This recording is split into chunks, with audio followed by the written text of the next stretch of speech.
Yo mga ka-chismax nang nagbabalik, no? So, kung handa na kayo, tara, samahan nyo ako. Let's do this. Let's go.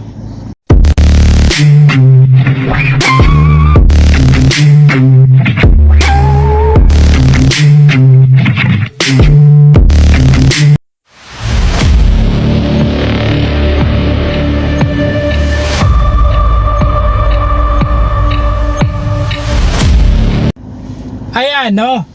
Sa wakas, ang inaantay ng sambayan ng Pilipino, no?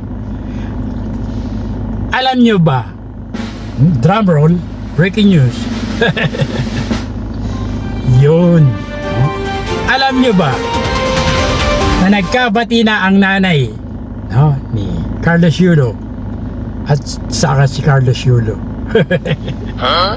No? No, nagkabati na yung mag-ina, no? So, let's bygone be bygone. Peace and make up. So, maganda yan sa isang pamilya, no? Yung magkakasundo. Kasi, sa totoo lang, Carlos Yulo, no? Kung hindi kayo nagkabati niyan ng nanay mo, mabigat yan. What? Naranasan ko yan kapag inaaway ko mga tatay nanay ko. Ang bigat sa dibdib, ang bigat sa buhay. Sa totoo lang, no? So, mas maganda yung ginawa mo, nagkabati kayo. Para, syempre, di ba? Later, magkakaroon ka ng sariling pamilya, no? Marirealize mo rin kung paano maging buhay sa magulang. Ang anak natiti sa magulang, pero magulang hindi matiti sa anak, sa totoo lang, no? Andiyan pa rin yan, nakaagapay. Tinitignan tayo na kung ano mga ginagawa natin sa buhay, no? Siyempre, ayaw lang, ang lahat lang ng mga magulang ay mapabuti tayo. So yun lang, no? Magandang balita to, no? Positive, Carlos Yulo, no? I hope dire-diretso na yan para wala issue, no? Para i-celebrate mo talaga yung pagbibigay mo ng karangalan sa sambayan ng Pilipino, no? So keep it up, Carlos Yulo.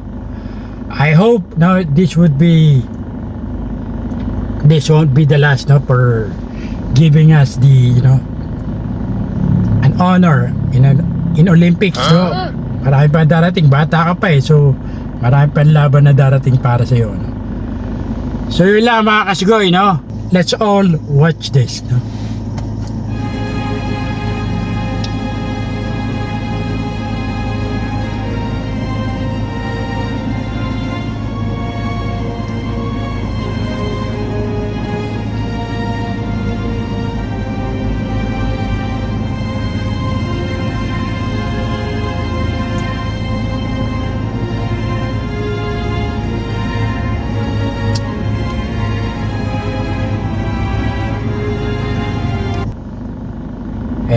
Magandang balita to para sa pamilya ni Carlos Yulo, no?